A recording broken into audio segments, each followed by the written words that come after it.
Hello, moon babies. I'm back for the many millionth time. I'm late again with my video, but this week I have an actual excuse, and if you can't hear in my voice now, you probably will by the end of this video.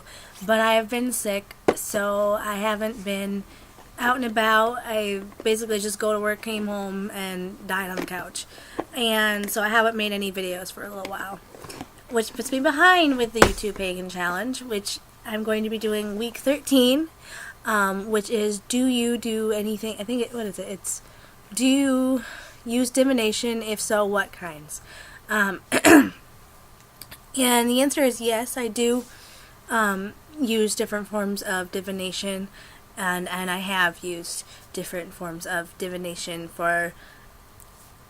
since the beginning of time. In fact, I think one of the beginning reasons that I found myself on this path actually had to do with because of the availability of tarot cards, which is my divination form of choice.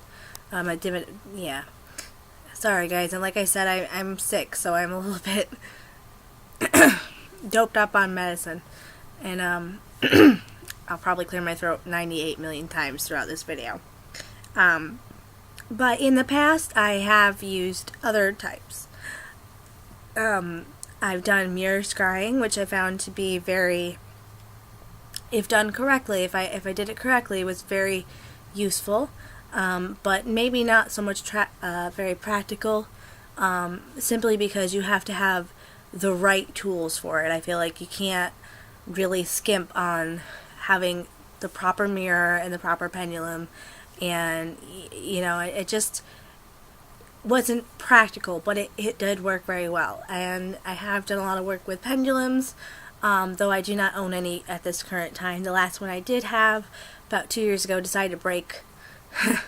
It was a beautiful crystal pendulum, and I loved it, but it went flying down a couple sets of stairs and was irreplaceable and not fixable.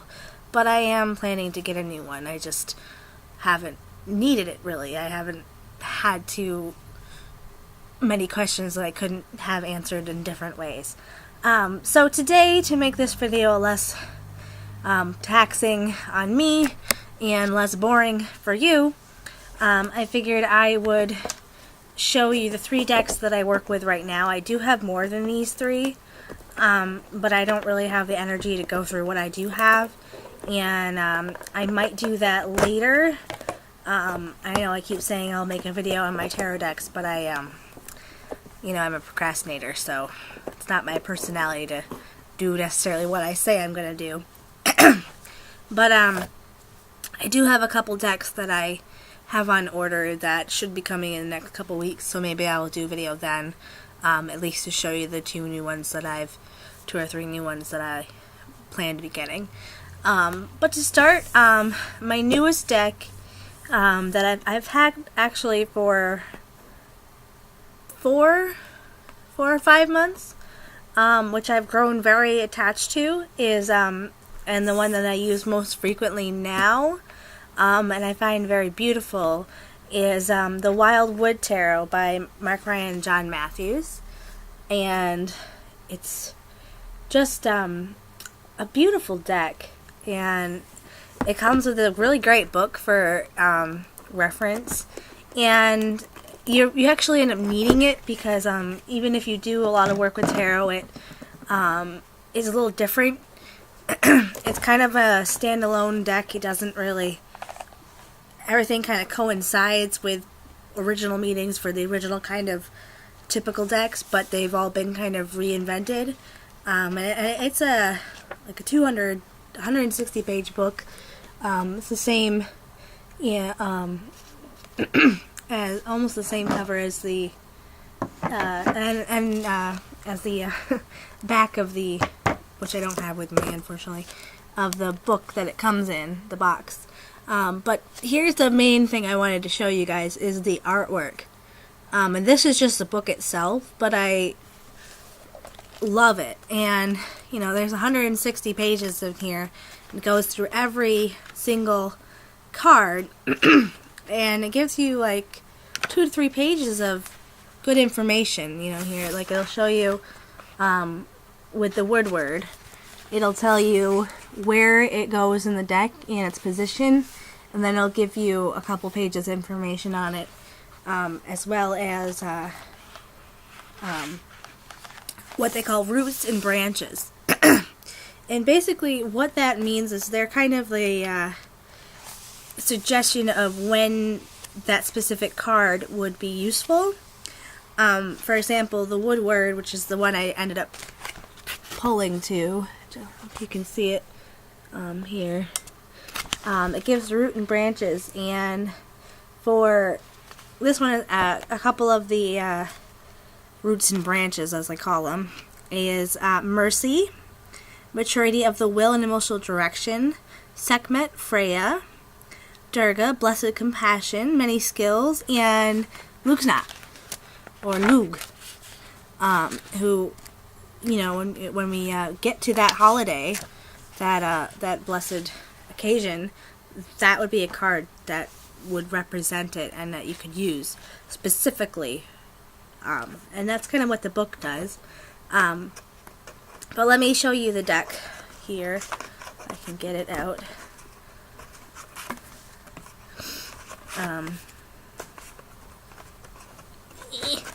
Fingers are not working too well. Nothing is working too well today for me. So here is what the back of the cards looks like.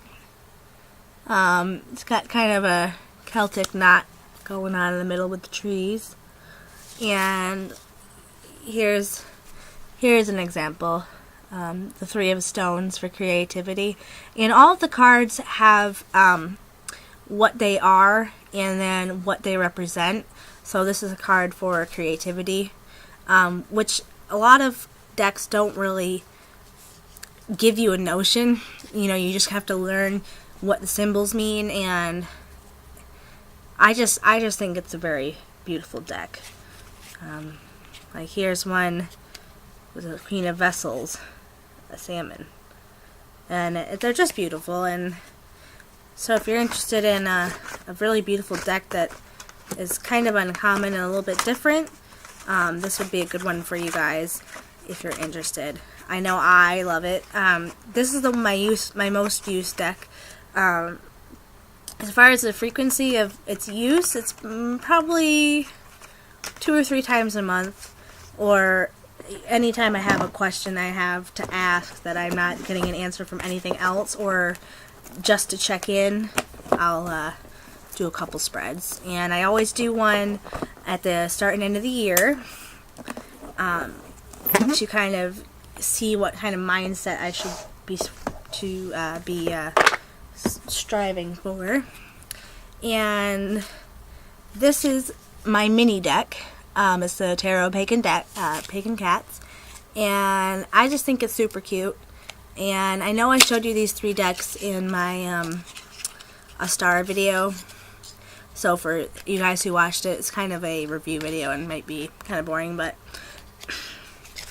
these are the ones that I've been using, and that's why they're the ones that were on my altar.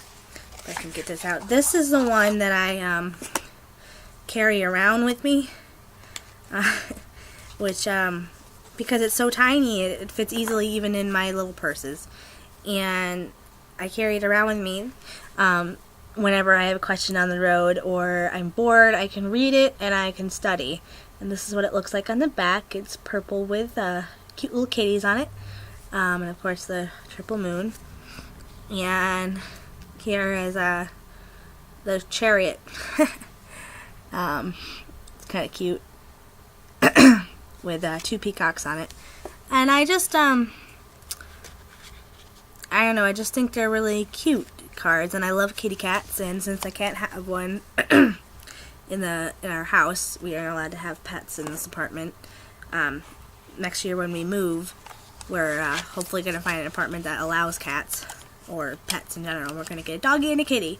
But until then, I have my Catson to keep me company and to answer questions. And it does come with this itty bitty booklet which is tiny, tiny, tiny, really hard to read, but if I ever need to look up something, it's in there, and it has all the information. It also has it in Portuguese and Spanish, which I don't need, but it's not originally an English deck, I guess. But the last one I wanted to show you guys real quick, I think I've already showed you once or twice maybe, but for anybody who's new, is the Victorian Steampunk Tarot. And this was my newest deck last year, and it was the one I used for basically the whole year, and it's probably my second favorite deck, mostly because it's just unique and it's kind of cool, and I always get really good answers, really. I always get good readings from it, and I have a good relationship with it. I never had any negative excuse me, energies out of it. Always very positive. And like all the other ones, it comes with a thin little book. This one is about 65 pages, and it goes through all of the cards, and just like the Wildwood Tarot, but a little bit less in depth. I don't know if you can see.